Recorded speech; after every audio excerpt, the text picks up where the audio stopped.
Hello বন্ধুরা, এবার আমি এই এঁচড়গুলো কেটে নিয়েছি। কাটা হয়ে গেছে এঁচড়গুলো আমি একটু বড় করেই কেটেছি। এঁচড়গুলোকে আমি একটুখানি নুন দিয়ে আর একটু হলুদ দিয়ে আমি একটু সেদ্ধ করে নেব। অল্প করে নুন দেবো আর একদম অল্প করে হলুদ দেবো, দিয়ে আমি এটাকে সেদ্ধ করে নিচ্ছি হালকা।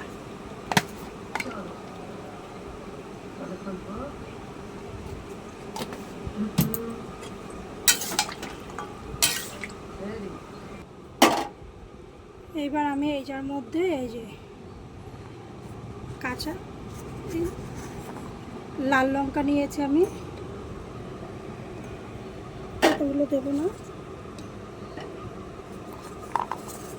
আদা, রসুন, পেঁয়াজ, এই সবগুলো একসাথে আমি পেস্ট করে নেব।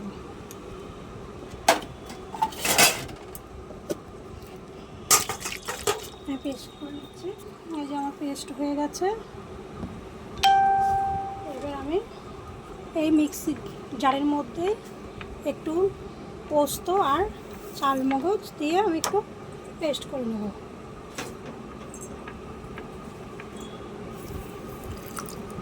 এটা একটা মিহি পেস্ট হবে। এই যে আমার এঁচড়গুলো সেদ্ধ হয়ে গেছে, খুব সুন্দরভাবে। এবার আমি এগুলোকে নামিয়ে নিচ্ছি।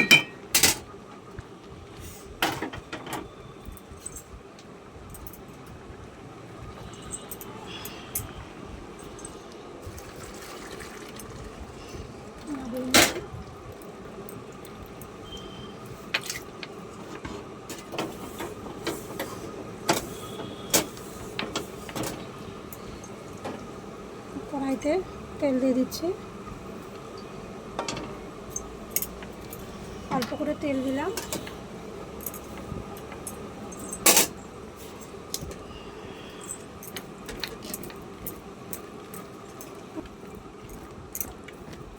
এবার এঁচড়গুলোকে হালকা ভেজে নেব।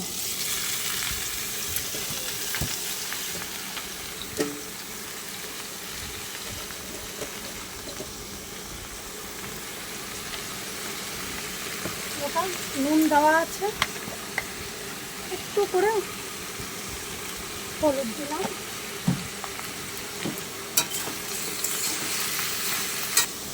আমার এঁচড়গুলো ভাজা হয়ে গেছে, এগুলো আমি নামিয়ে নিচ্ছি। নামিয়ে এটার মধ্যে এবার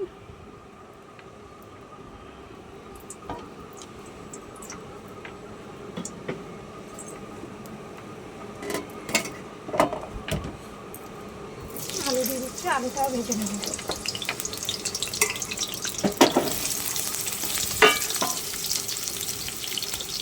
ওটা একটু নুন হলুদ দিয়ে ভাজছি, ওটা বেশ লাল লাল করে ভাজছি আলুটাকে।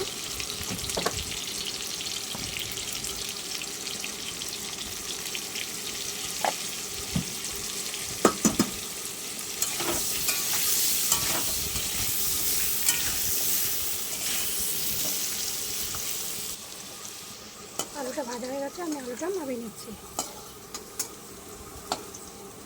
আমি এগুলো একটু বড় বড় করে কেটেছি, আলুটাও ওই জন্য বড় করে দিয়েছি, আপনারা চাইলে ছোটো করে করতে পারেন। এবার আমি এই যে চিংড়ি মাছগুলো ভেজে নেব।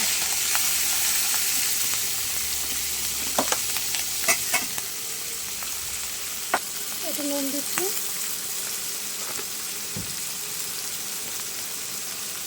একটু হলুদ দিলাম।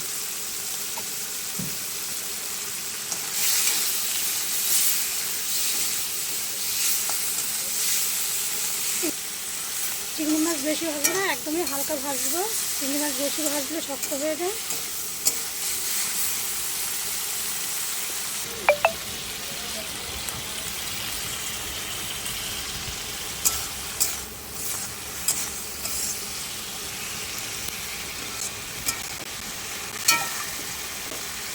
আমি চিংড়ি মাছটাকে নামিয়ে নিচ্ছি।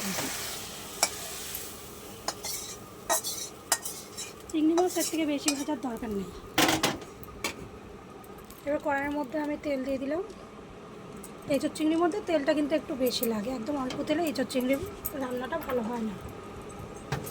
আর শুকনো লঙ্কা দিয়ে দিলাম,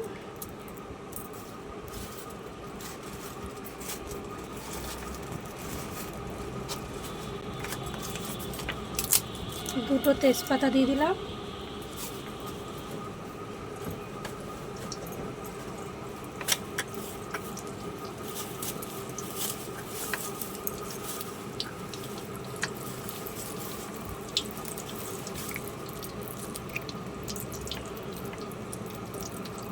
এলাচ দিয়ে দিলাম 3-4টে, লবঙ্গ দিয়ে দিলাম 2টো,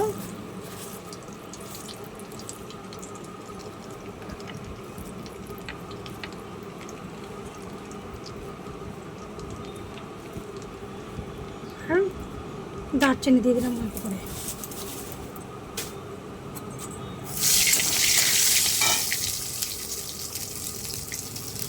এটা একটা সুন্দর যখন সেন্ট আসবে তখন এর মধ্যে দিয়ে দিচ্ছে একটু জিরা ফোড়ন।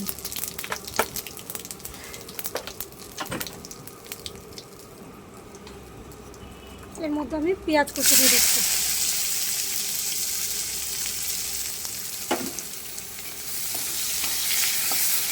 এর মধ্যে একটু হলুদ দিয়ে দিচ্ছি, লবণ দিয়ে দিলাম।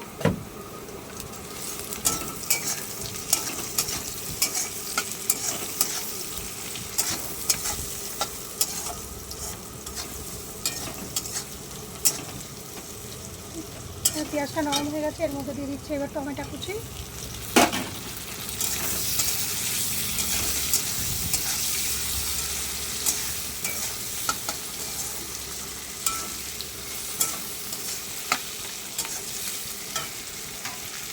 আদা, পেঁয়াজ, রসুন, লঙ্কা পেস্ট দিয়ে দিলাম, দিয়ে ভালো করে আমি কষাবো।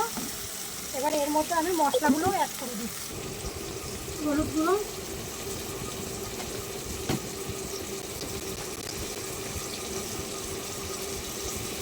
নুন 1 চামচ,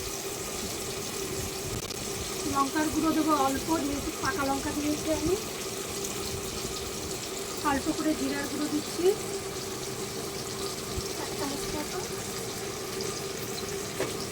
1 চামচ মতো দিচ্ছি ধনের গুঁড়ো।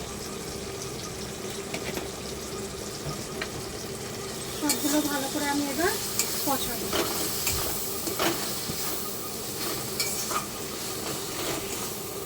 মশলাটাতে জল অ্যাড করে দিচ্ছি।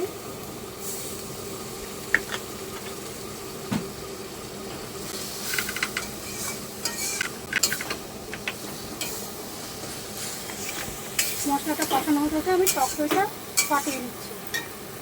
এবারে এর মধ্যে আমি চালমগজ, পোস্ত আর একটু টমেটো একসাথে করে আমি পেস্ট করে নিয়েছিলাম, সেটা আমি দিয়ে দিচ্ছি।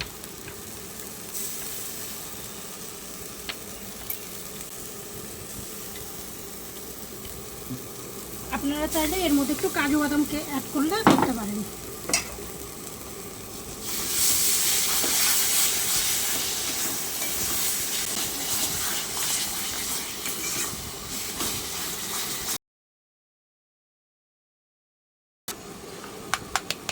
টক দই অ্যাড করছি, ফেটিয়ে রাখা টক দইটা দিয়ে দিলাম,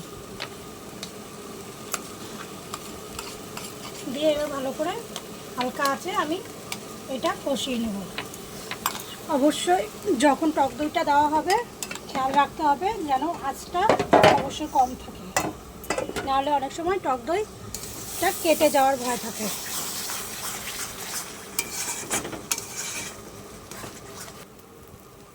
চিনি অ্যাড করে দিচ্ছি।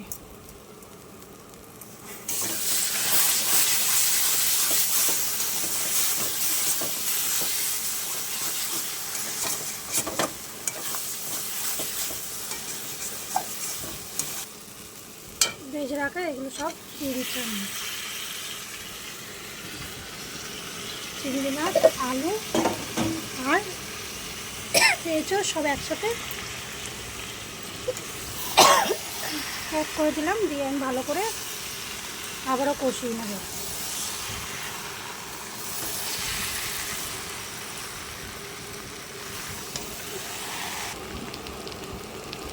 এই দেখুন আমার এঁচোড়টাও সুন্দরভাবে কষানো হয়ে গেছে, আলুটাও সেদ্ধ হয়ে গেছে।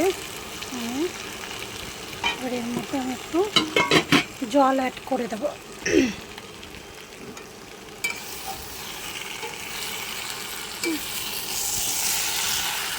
তরকারিটা আমার বেশ কষানো হয়ে গেছে। একটু গরম জল অ্যাড করছি। জলটা অল্প করেই দেবো, খুব বেশি জল দেবো না, যেহেতু ঝোল ঝোল হবে না। এঁচোড় চিংড়িটা একটু কষা কষা হলেই ভালো লাগে খেতে।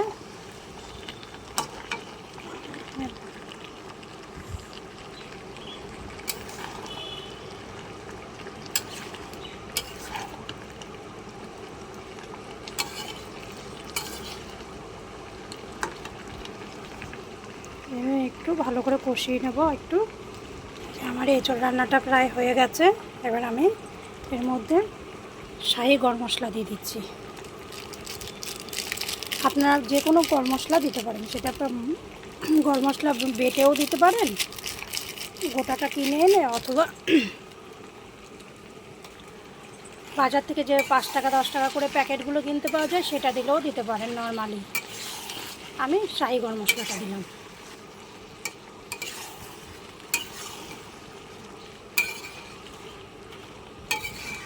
এইভাবে এঁচোড় রান্না করলে খেতে খুব ভালো লাগে, প্রায় অনুষ্ঠান বাড়ির এঁচোড়ের মতো লাগে খেতে। আমি তেলটা একটু কম দিয়েছি, আর একটু তেল দিতে হতো। ঘরোয়া রান্না বলে আমি তেলটা একটু কম করে দিলাম। আপনারা অবশ্যই এইভাবে রান্না করে খেয়ে দেখবেন। যদি ভালো লাগে তাহলে লাইক কমেন্ট করবেন, শেয়ার করবেন, এমনকি সাবস্ক্রাইব করে রাখবেন।